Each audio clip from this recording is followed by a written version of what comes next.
சிறந்த மொழிகளிலே சிறந்தே பிறந்த மொழியாகிய என் தாய்மொழியாக என் செந்தமிழ் மொழிக்கு என் முதற்கண் வணக்கத்தை தெரிவித்துக் கொள்கிறேன். அனைவருக்கும் வணக்கம். மன்னராட்சிக்கு முற்றுப்புள்ளி வைத்த தினம், ஆனந்தமான மக்களாட்சி மலர்ந்த தினம், அடிமை விலங்கை உடைத்த தினம், அண்ணல் அம்பேத்கர் சட்டம் புகுந்த தினம், நம் பாரதம் குடியரசாக மாறிய தினம். அனைவருக்கும் இனிய குடியரசு தின நல்வாழ்த்துக்கள். இன்று ஜனவரி 26 நாட்டின் 76வது குடியரசு தினத்தை கொண்டாடி வருகிறோம். 1950ஆம் ஆண்டு ஜனவரி 26 அன்றே நம் பாரதம் குடியரசு நாடாக மாறியது. எல்லோரும் போர்க்குளம், எல்லோரும் ஓரினம், எல்லோரும் இந்திய மக்கள் என்ற மகாகவி பாரதியாரின் வரிகளுக்கு ஏற்ப சாதி, மதம், இனம், மொழி கடந்து இந்திய மக்கள் அனைவரும் கொண்டாடப்படும் விழா குடியரசு நாளாகும். ஒவ்வொரு ஆண்டும் குடியரசு தின விழாவை மிகுந்த உற்சாகத்துடனும் மகிழ்ச்சியுடன் கொண்டாடி வருகிறோம். 1950ஆம் ஆண்டு முதல் குடியரசு தினம் கொண்டாடப்பட்டு வருகிறது. இந்திய நாடு விடுதலைத்த பிறகு நாட்டிற்கான அரசியலமைப்பு சட்டவரையை உருவாக்கும் பணி டாக்டர் அம்பேத்கர் அவர்களிடம் ஒப்படைக்கப்பட்டது. அம்பேத்கர் தலைமையில் அமைக்கப்பட்ட குழு இந்திய அரசியலமைப்பு சட்டவரையை உருவாக்கியது. இதுவே உலகிலேயே மிக நீளமான அரசியலமைப்பாகும்.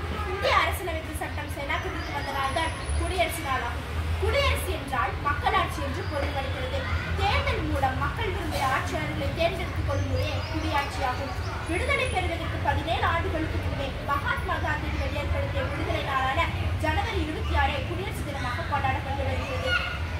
இந்த சுதந்திர இந்தியாவின் முதல் குடியரசுத் தலைவர் டாக்டர் ராஜேந்திர பிரசாத் ஆவார். இந்த பொன்னான தருணத்தில் பல்வேறு இன்னல்கள், போராட்டங்களுக்கிடையே நமக்கு சுதந்திரத்தை வாங்கி கொடுத்த தியாகிகளை நாம் நினைவில் கூறுவோம். பால கங்காதர திலகர், மகாத்மா காந்தி, நேருஜி, நேதாஜி, வ.உ.சி., வீரபாண்டிய கட்டபொம்மன், வேலுநாச்சியார், பாரதியார் போன்ற பல தலைவர்களும் வீரர்களும் நம் இந்திய திருநாட்டின் சுதந்திரத்திற்காக தம் உயிரையும் உடைமைகளையும் இழந்தனர்.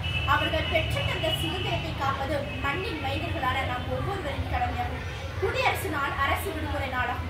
தலைநகரான புதுவையில் முதல் குடிமகனான குடியரசுத் தலைவர் கொடியேற்றார். கொடியேற்றும் பொழுது முப்படைகளும் அணிவகுத்து நிற்கும். முப்படைகளும் தங்கள் சாகசங்களை செய்து காட்டும். ஒவ்வொரு மாநிலத்திலும் ஆளுநர் கொடியேற்றுவார். குடியரசு தினத்தன்று சிறந்த சேவை மற்றும் வீரதீர சாகசங்கள் புரிந்தவர்களுக்கு விருதுகள் வழங்கி கௌரவிக்கப்படுகிறது. 30 கோடி முகமுடையால் உயிர் மொய்ப்புற ஒன்றுடையாள் என்ற பாரதியின் வரிகளுக்கேற்ப சாதி, மதம், மொழி, இன வேறுபாடுகள் பல இருந்தாலும் அன்னை பாரதம் வேற்றுமையில் ஒற்றுமை கண்ட நாடாகும். அத்தகைய குடியரசினை காப்பது நம் ஒவ்வொருவரின் கடமையாகும். உலகின் மிகப்பெரிய குடியரசு நாட்டின் குடிகளாக இருப்பதில் நாம் அனைவரும் பெருமைப்பட வேண்டும். என் பாரதம் குடியரசாக மாறிய பொன்னாளில் என் தாய்மண்ணே உனக்கு வீர வணக்கம்.